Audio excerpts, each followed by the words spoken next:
This video shows the basics of creating a new checklist for the InspectARide app. With InspectARide, you can quickly set up your own checklist to include the exact information you want for your vehicle inspections. You can either modify an existing template or create a new one from scratch. And for this video, we'll be creating a new one from scratch. The first step is to log into the cloud portal, which we've already done. Once logged in, you want to go to the templates section, and we can do that by simply clicking on templates. Here, we can choose to edit one of our existing templates, or we can create a new one. To edit an existing template, you would simply click on View Template, and then you would have the option to create a new version of it. To create a new template, which is what we're doing, we can simply scroll to the bottom of the list, and then click on the button here that says Create Template. So this brings us to a screen where we can select an existing template to base this new template off of, or we can start from scratch. And so we already have start from scratch highlighted, so we'll leave it on there. And then we'll come down here to give our new template a name, and we're going to name this Quick Inspection. So we'll be setting up a template for a very quick and simple vehicle inspection. We'll tap on Continue. So we're now looking at the InspectARide, the template editor screen. And this is where we can make all the changes we want to our new template. At the top, we can see here's the name that we just gave the template we set up. If we wanted to change that, we could do that by simply clicking on it. We can make our changes and then accept them by clicking on the checkbox. Below that, we have our description. So let's go ahead and add in our description. And so for our description, we'll say this template is designed for a quick vehicle inspection. We'll click the check mark, and then we'll move down. So next we have our ratings, and so with the ratings you can have up to 3 ratings in a template, and in this template we're only going to have 2 different ones. We're going to have a rating for acceptable, and we're going to have a rating for poor. So to add in a new rating, we'll simply click on the Add New button, and then our rating's added in. And to make changes to it, to set it up how we want, we'll just click on it. And so for our abbreviation, we'll put A. And for the name, we'll do acceptable. For our description, we'll say this item is performing as expected. And below the description, we have two different check boxes. One for Make Default, and then the other one for Summary. If you check Make Default, then when you start a new inspection with this template, every line with a rating on it will automatically have this rating selected from the beginning. And this can be a huge time saver, as it allows you to only have to change the ratings for the items that have issues and not have to mark it for every single one in the template. Now, we're setting up a very simple and very short checklist, so that's not something we're going to do here. So we're going to leave this as unchecked. Now, for the summary, if you check this, then InspectARide will automatically create a summary at the end of your report with every item marked with this rating. And so we don't want a summary of everything marked as acceptable, so we're not going to check it here, but we will check this when we set up our second rating, which is poor. So our acceptable rating is set up the way we want, so we're going to click on the box here, and it's ready to go. We'll click on Add New one more time, and we're going to set up our second rating. So we'll call it poor, like we talked about. And then for our description, we'll just say this item is not performing as expected. We'll check the summary box, so it automatically creates that summary. And now our ratings are set up, and we're ready to move on to the next section.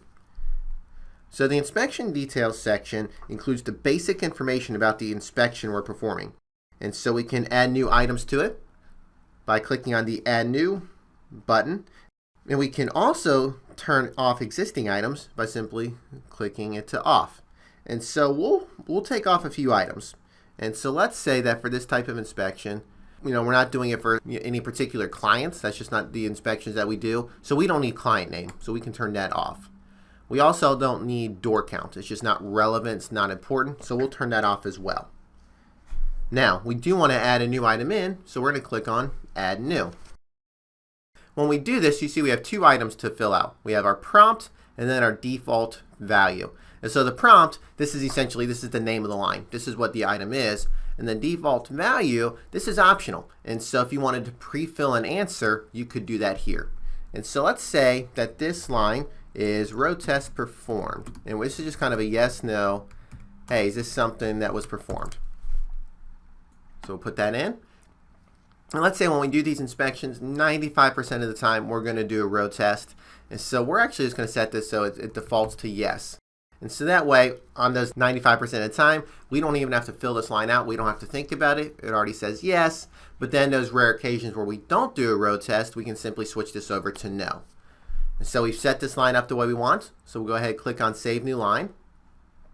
Message pops up saying, great, it's been added, and it's added at the end of the section. And if we scroll down here, we'll see that it's now been added in and that it's defaulted to say yes. But let's say as we're looking at this, it's added in the way we want, but it's not where we want it. We actually want this to be right after inspector. You can easily change the order of lines and categories and everything we're looking at just by dragging and dropping. So we'll just click on the icon over here on the left, and we'll just move this where we want it. And just let go. And now it's below inspector. So the inspection details are set up the way we want. So now let's jump down to categories and lines. This is where we can add in our different sections and then add in the items that we're inspecting for each section. Now, this template's a simple one, so we're only going to have one category. But if you needed to add in more categories, you would just simply click on this Add Category button. For the one category we will have with this template, we actually want to call this Inspection Items. And so our initial categories added in. To change the name of this, we simply will tap on it, and let's change this to Inspection Items. We'll check that, so that's good to go.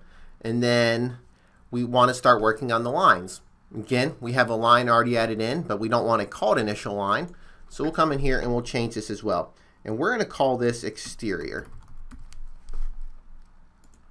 And that line's now set up. Now, to add in another line, tap on this button here for Add Line. And then for the line, we have two different properties. One, we have the line type. And right here, it defaults to rating and note because this is the most commonly used one. But if you tap on this, you can select between a kind of a text and notes, the rating and notes, the text only, or if you want to collect a signature, you can add in a signature line. We'll leave this as rating and notes, and then we'll just change the prompt. And for the prompt, we're going to go ahead and we're going to change this to glass. We'll check our box. We'll save the line. We get this message here that says, hey, great, line's been added at the end of the category. And now our first two lines are set up. That's all there is to adding lines to a template. So let's go ahead and skip ahead a little bit to where we have all of our lines added in. Perfect. We just finished adding in the lines, and we're now finished adding in all the lines, the categories, and actually all the information needed for this template. So now that the template is set up, we want to scroll back to the top for next steps. We have a couple different options here. If we tap on Publish, and the Deploy When Published option is set to On, then this template will be published and sent automatically to your mobile device for the next time you use the app and you have an internet connection. So basically, if you have an internet connection on the app, when you open it up the next time, this template's going to be ready for use. If we tap on Save Draft, then this template will be saved with all the work we've done up to this point, but it won't be sent to the mobile device until you publish it. And if you tap on Delete Draft, then it will delete this version of the template that you're currently working on. Let's go ahead, we're going to tap on Publish. Our template has been published, and we get this message here that says Success. This template has been published, and it is now available to use in your mobile app. Now that the template's been published, all you have to do is open up your mobile device, make sure you have that internet connection, and you're ready to start using it. This concludes the video on creating your own template.